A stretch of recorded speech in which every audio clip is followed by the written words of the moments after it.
शनि नक्षत्र परिवर्तन 2023 मंगल के नक्षत्र धनिष्ठा नक्षत्र में गोचर 15 अक्टूबर से 24 नवंबर 2023।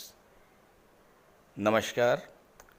15 अक्टूबर 2023 को कर्म फलदाता न्याय के देवता शनिदेव नक्षत्र परिवर्तन करेंगे और राहु के नक्षत्र शतभिषा नक्षत्र को छोड़कर मंगल के नक्षत्र धनिष्ठा नक्षत्र में गोचर करेंगे।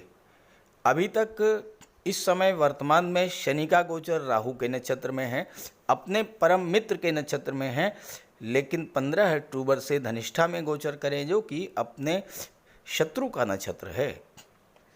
शनि अभी वक्री अवस्था में गोचर कर रहे हैं और 4 नवंबर को मार्गी होंगे। तो इस तरह से 15 अक्टूबर से 4 नवंबर तक तो धनिष्ठा नक्षत्र में वक्री रहेंगे और 4 नवंबर से 24 नवंबर तक धनिष्ठा में ही मार्गी रहेंगे और इसके बाद फिर नक्षत्र परिवर्तन कर लेंगे। दोनों ही गोचर का प्रभाव थोड़ा अलग अलग रहेगा, क्योंकि धनिष्ठा नक्षत्र एक ऐसा नक्षत्र है जो कि 2 राशियों में समाहित है। धनिष्ठा नक्षत्र में 2 राशियां आती हैं, मकर राशि और कुंभ राशि। मकर राशि जो है ये पृथ्वी तत्वीय राशि है और कुंभ राशि जो है ये वायु तत्वीय राशि है। तो पृथ्वी तत्वीय राशि होने के कारण मकर राशि में हर चीज़ को अपने में समाहित करने की क्षमता होती है, यानी होर्डिंग की प्रवृत्ति होती है, जमा करने की, संचय करने की प्रवृत्ति होती है। जबकि जो कुंभ राशि है वो वायु तत्वीय राशि है और इसमें विस्तार का गुण है, हर चीज़ को दूर दूर तक ले जाने का गुण है। और यही वजह है कि धनिष्ठा नक्षत्र में जब शनि गोचर करेंगे तो 2 तरह का फल प्रदान करेंगे, कुंभ राशि का भी और मकर राशि का भी। धनिष्ठा नक्षत्र बहुत प्रभावशाली नक्षत्र है। हालांकि मंगल और शनि में भले ही शत्रु संबंध हैं, लेकिन विशेष बात यह है कि 16 नवंबर तक शनि मंगल से त्रिकोण पर रहेंगे और 2 ग्रह जब त्रिकोण पर होते हैं तो चाहे वो शत्रु हों चाहे वो मित्र हों, एक दूसरे को एक्टिवेट करते हैं। दोनों ही अपने कारक तत्वों से संबंधित फल प्रदान करते हैं। महत्वपूर्ण बात यह है कि धनिष्ठा धन का नक्षत्र है और धन की वर्षा तो जरूर होगी। हाँ, परिश्रम निश्चित तौर पर करना पड़ेगा। तो ये विश्लेषण आपकी चंद्र राशि के आधार पर किया जा रहा है और वीडियो के अंत में मैं आपको शनिदेव के उपाय भी बताऊंगा। तो ये है कुंभ राशि के जातकों की कुंडली। शनिदेव का गोचर आपके लग्न भाव में है और इस समय शनिदेव वक्री अवस्था में गोचर कर रहे हैं, इसलिए एक भाव पीछे का भी फल प्रदान करेंगे, 12वें भाव का भी फल देंगे शनिदेव। मंगल आपकी कुंडली के 10म भाव, आपके कर्म भाव के स्वामी होकर के कुंडली के भाग्य भाव में गोचर कर रहे हैं और मंगल पराक्रम भाव के भी स्वामी हैं और पराक्रम भाव पर मंगल की दृष्टि भी पड़ रही है। आपके जीवन में 7.5 का द्वितीय चरण गतिमान है और ऐसे में शनि का कर्म भाव के स्वामी के नक्षत्र में जाना आपके कार्य क्षेत्र के लिए विशेष उपलब्धियों भरा होने वाला है। कुंभ राशि वायु तत्वीय राशि है। वायु विस्तार का कारक है, दूर दूर तक चीज़ों को ले जाने का कारक है। तो ये जो समय है शनि का नक्षत्र परिवर्तन धनिष्ठा नक्षत्र में जाना, ये आपके कार्य क्षेत्र के विस्तार के लिए बहुत ज़्यादा अनुकूल रहेगा। और मंगल भाग्य के भाव में गोचर कर रहे हैं और ज़्यादातर समय भाग्य भाव में ही गोचर करेंगे 16 नवंबर तक। उसके बाद कर्म के भाव में 10म में आ जाएंगे। 10म का स्वामी भाग्य भाव में गोचर करे और जब राशि का स्वामी शनिदेव वो कर्म भाव के स्वामी के नक्षत्र में जाए तो कार्य में भाग्य का सपोर्ट मिलेगा और भाग्य के सपोर्ट से आपके कार्यों में उन्नति देखने को मिलेगी।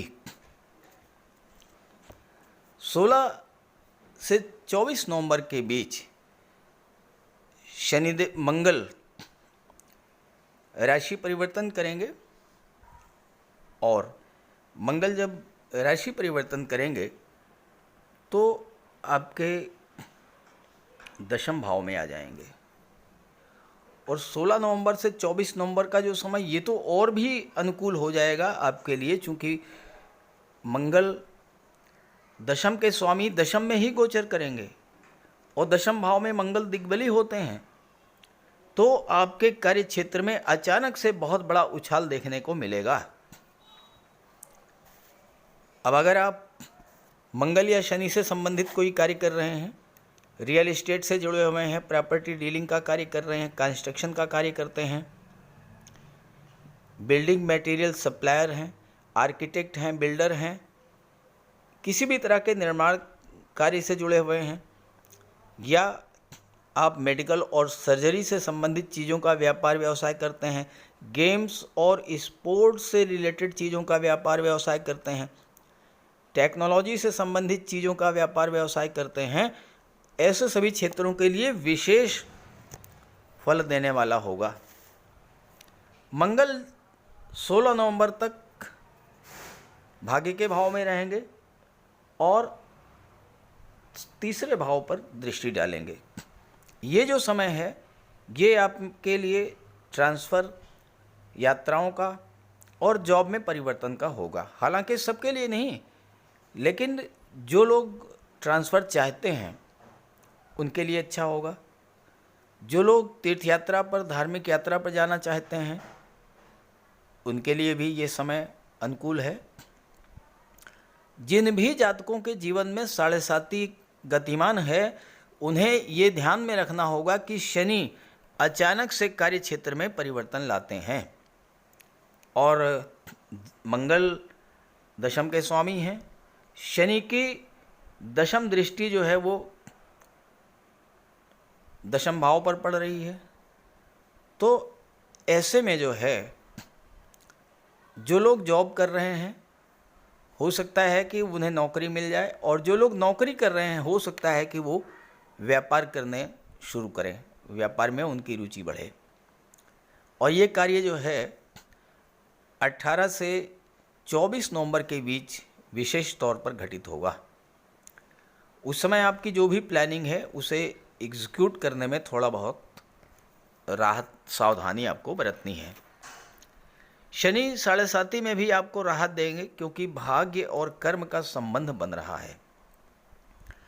जो लोग डिफेंस से जुड़े हैं, आर्मी से जुड़े हैं, मेडिकल के क्षेत्र से जुड़े हैं, या किसी तरह का पब्लिक कॉन्ट्रैक्ट करते हैं, रियल एस्टेट से जुड़े हैं, उनके लिए ये समय बहुत अच्छा रहेगा। और ख़ास करके जब 16 नवंबर को मंगल राशि परिवर्तन करके दशम भाव में आ जाएंगे तो मंगल की दृष्टि चौथे भाव पर पड़ेगी और इस समय भूमि, भवन, प्रॉपर्टी खरीदने के लिए भी बहुत अनुकूल रहेगा। हालांकि शनि की दृष्टि पड़ेगी सप्तम भाव पर, तो सप्तम भाव जो है आपके दाम्पत्य सुखों का होता है, विवाह का होता है और व्यापार का होता है। तो पारिवारिक जीवन में तो कुछ दूरी बनेगी, विवाह में भी देरी हो सकती है, लेकिन व्यापार के लिए ये समय बहुत अच्छा रहेगा। और पराक्रम भाव पर शनि की दृष्टि पड़ रही है, मंगल की भी दृष्टि पड़ रही है, तो यात्राएं आपको करनी होंगी। और चूंकि शनि 12वें भाव के भी स्वामी हैं तो विदेश यात्राओं के भी योग बनेंगे। हालांकि खर्चे भी आपको बढ़ेंगे, लेकिन ये जो खर्चे होंगे, चूंकि शनि आपका संबंध विदेश से जोड़ेंगे, तो उच्च शिक्षा के लिए आप विदेश जा सकते हैं, उसमें धन खर्च होगा। नौकरी के लिए विदेश जा सकते हैं, उसमें धन खर्च होगा। व्यापार व्यवसाय के लिए आप विदेश जा सकते हैं, उस पर धन खर्च होगा। और चूंकि तीसरे भाव का संबंध 12वें भाव से बन रहा है, देखिए तीसरे के स्वामी मंगल हैं, 12वें के स्वामी शनि हैं और शनि मंगल के नक्षत्र में गोचर कर रहे हैं, तो तीसरे का 12वें से संबंध बना। तीसरा भाव ऑनलाइन प्लेटफॉर्म का होता है, संचार माध्यमों का होता है, इंटरनेट का होता है। तो ऑनलाइन माध्यम से भी आप विदेश से जुड़ करके व्यापार व्यवसाय कर सकते हैं, शिक्षा प्राप्त कर सकते हैं। और 16 नवंबर से 24 नवंबर के बीच जब मंगल की दृष्टि चौथे भाव पर पड़ेगी, उस समय आप विदेश में कोई प्रॉपर्टी भी खरीद सकते हैं। तो शनि का नक्षत्र परिवर्तन आपके लिए बहुत महत्व का है। इस गोचर काल में मैं आपको उपाय बताने जा रहा हूँ, वो उपाय आप जरूर कीजिएगा, देखिएगा आपको बहुत बड़ा लाभ मिलेगा। तो बात करते हैं उपायों पर। देखिए, शनिदेव के सामान्य उपायों की तो आपको जानकारी है, लेकिन आज मैं धनिष्ठा नक्षत्र में शनि के गोचर का विशेष उपाय आपको बताने जा रहा हूँ। आप इसको करिएगा, देखिए आपको बहुत बड़ा लाभ मिलेगा। धनिष्ठा नक्षत्र जो है ये वायव्य कोण को दर्शाता है, नॉर्थ वेस्ट यानी उत्तरी पश्चिमी कोना, और शनि की दिशा भी पश्चिम है। तो ऐसे में आप अपने घर में दक्षिण पश्चिम कोने पर या पश्चिमी दीवार पर हनुमान जी का एक चित्र या हनुमान जी की एक छोटी सी मूर्ति स्थापित करें। नॉर्थ वेस्ट दिशा में, उत्तर पश्चिम दिशा में कोई म्यूजिकल इंस्ट्रूमेंट जैसे बांसुरी है, तबला है, ये भी आप रख सकते हैं, क्योंकि धनिष्ठा नक्षत्र का जो प्रतीक चिन्ह है वो बांसुरी और मृदंग है। किसी भी नक्षत्र का जो प्रतीक चिन्ह होता है उससे संबंधित चीज़ें उस दिशा में रख देने से वह नक्षत्र शुभ फल देने लगता है। तो अगर आप घर की उत्तर पश्चिम दिशा में कोई म्यूजिकल इंस्ट्रूमेंट, धनिष्ठा नक्षत्र का प्रतीक चिन्ह, बांसुरी, मृदंग, तबला, ये चीज़ें रखते हैं तो आपको इस गोचर का विशेष लाभ मिलेगा। दूसरा उपाय ये है कि शमी का एक छोटा सा पौधा किसी गमले में लगा करके और घर की बाहरी दीवार के आसपास रख दीजिए। घर के अंदर शमी का पौधा नहीं लगाया जाता। शमी का पौधा शिव जी को अत्यंत प्रिय है और शमी के पत्तों में मंगल देव और शनिदेव का वास होता है। इसलिए मंगल और शनि को प्रसन्न करने के लिए शमी के पत्ते शिव जी को अर्पित करें। सोमवार के दिन शमी के पत्ते तोड़ करके और शिव जी को अर्पित कीजिए। इससे आपको मंगल के और शनि के अशुभ प्रभावों से आपकी रक्षा होगी। इन उपायों को जब आप करेंगे तो शनिदेव जब धनिष्ठा नक्षत्र में आएंगे तो आपको शुभ फल ही प्रदान करेंगे। तो उपाय जरूर कीजिएगा, लाभ मिलेगा। नमस्कार।